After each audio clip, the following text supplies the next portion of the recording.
In this video, we're concerned with what happens to our waste products, physical trash, etc. So most of what we're talking about is referred to as municipal solid waste or trash, and a lot of that in the United States goes to a landfill.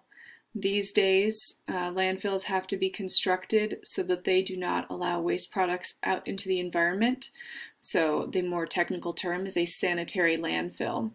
So the kinds of concerns we might have in terms of pollution coming from a landfill would be leachate. Remember when rainwater especially, falls onto substances, it can pick up water-soluble compounds, and then as that water filters down through the ground, if there isn't something in place to prevent it, that leachate will get into the groundwater.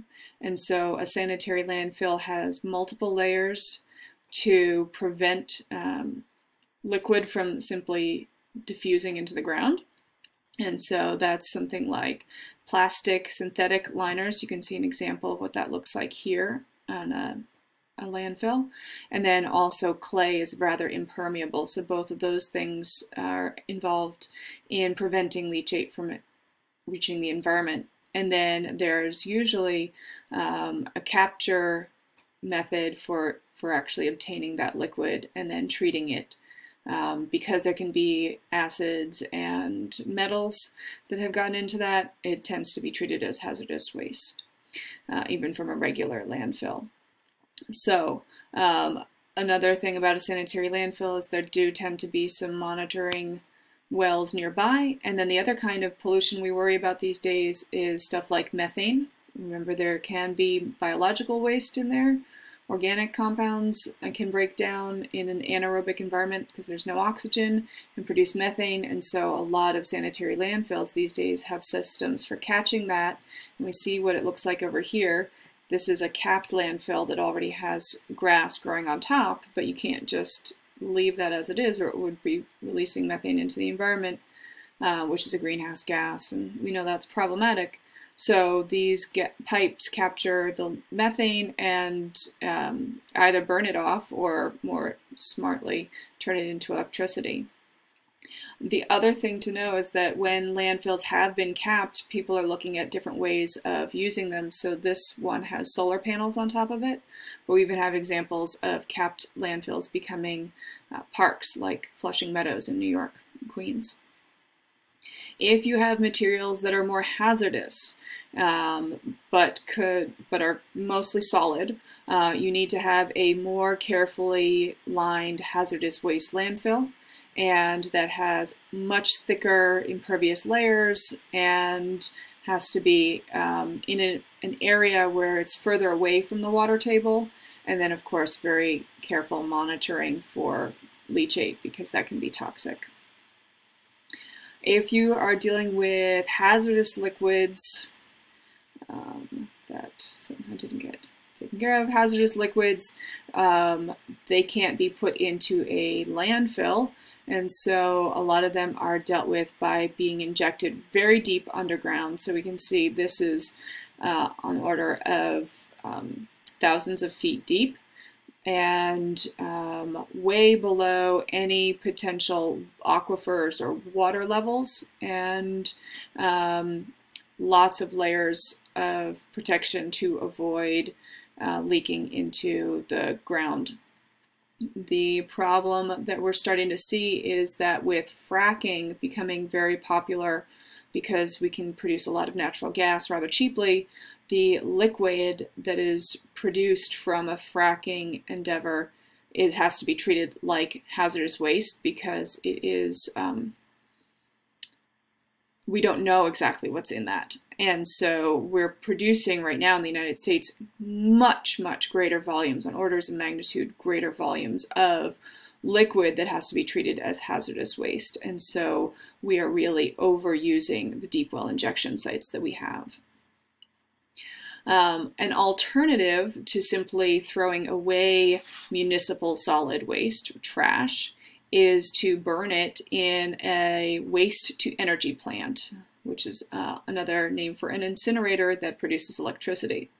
So in these we have hopefully the separation of recyclable materials first, and then the dump trucks take the trash to a receiving area, and then that material is picked up with a giant claw. It's really fun to watch when you have an opportunity, and dropped into the chute, and then instead of coal or natural gas being burned, it's the trash.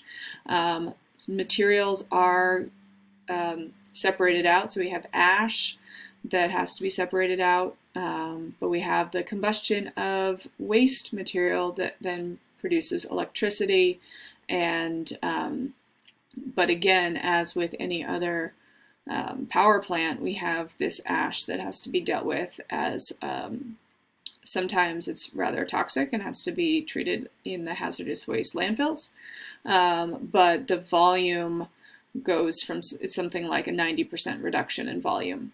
One of the reasons that this works really well is because a lot of the stuff we throw away is very energy rich, like plastics and woods. And not all of those can be recycled. So we do have this as a possibility. There have to be really strict air pollution prevention measures these days, as in any power plant. There is concern that because some of the potentially recyclable materials are pretty high energy, that sort of reduces the incentive for separation. But this is considered a viable option in a lot of places.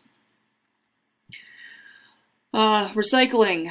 So, recycling has a lot of different components to it. Be aware that when we say recycling, we mean taking a substance that has been manufactured, breaking it down into the component pieces, and then doing something to convert that into what would be considered a pre-production solid. So if you're talking about plastic, you are shredding it, melting it, and making pre-production nurdles, little pieces of plastic that can then be melted and shaped. We do the same thing with glass, metal, etc. So a lot of energy goes into that.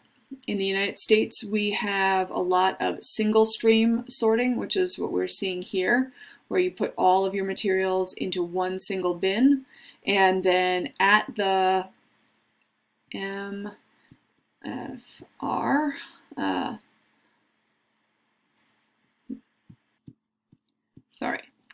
in a materials recovery facility, MRF,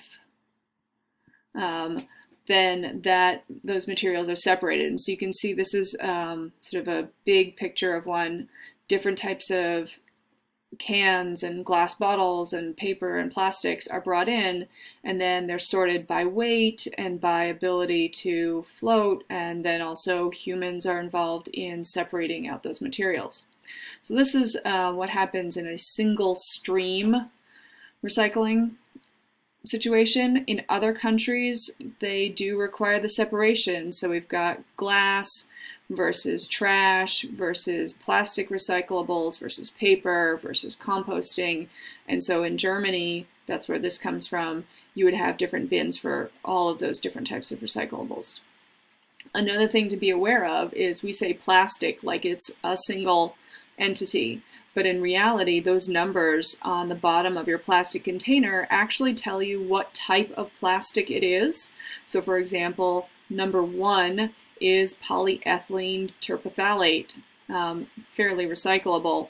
And number 2 is also very recyclable. Those are high density polyethylene, so like the jugs, right? They're pretty strong, as opposed to PVC, polyvinyl chloride, which is something that would like make up siding or pipes. That is not very recyclable because as you break that down into its a component material, when you reform it, it does not have the same structural integrity.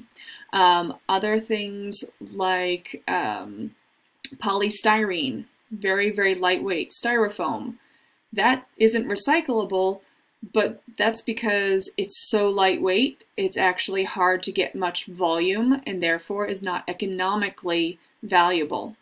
So recycling has a lot of pros and cons. Another thing that I want to remind you of is that recycling it takes a lot of energy. And so when we say things like reduce, reuse, recycle, or we could even throw in a couple more here like refuse and reuse/repurpose.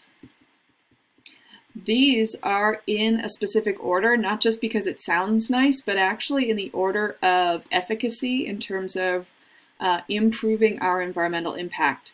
So for example, if you say you are never ever going to buy a plastic bottle again, refuse, or you very strongly try to reduce the number of single-use plastic bottles, you are reducing the overall number that are being consumed and therefore thrown away and having to be dealt with.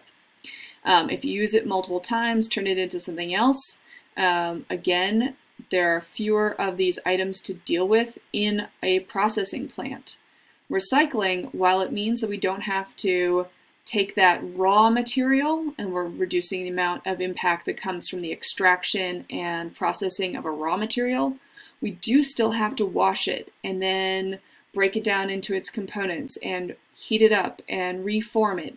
And so we're still putting a lot of energy into the recycling process. And so that's why this is actually a last resort in terms of improving our impact. I also wanted to mention composting as a way of dealing with organic material from your food. A couple of different versions. We have composting that you would do in your yard with food scraps, yard scraps. Really, we're talking about mostly vegetable matter. You can also do something called worm composting or vermiform composting, where you have food scraps that are being digested, broken down by worms, and that's pretty commonly used, and it's great for an indoor option. If you want to be using things like cutlery that say it's biodegradable, or plates or cups, things that look like they're made out of plastic but are actually biodegradable, you need to be able to bring that stuff up to really high temperatures, and you need some really industrial strength composting to go on, which is why they're a good option, but they're not ideal. Finally, within the issue of waste, we can't ignore the topic of e-waste. Electronic devices, especially things like computers, cell phones, monitors, they have a lot of metal in very, very tiny amounts. They're very hard to separate out the different components, because if you look at a microchip, I mean, it's tiny. These processors are getting smaller every day, right? The substances themselves can be toxic, and so you need to handle them properly. They're combined or embedded within plastics, and so separation is challenging. And a lot of the metals that we're using in these are rare earth elements. That's what I mean by rare.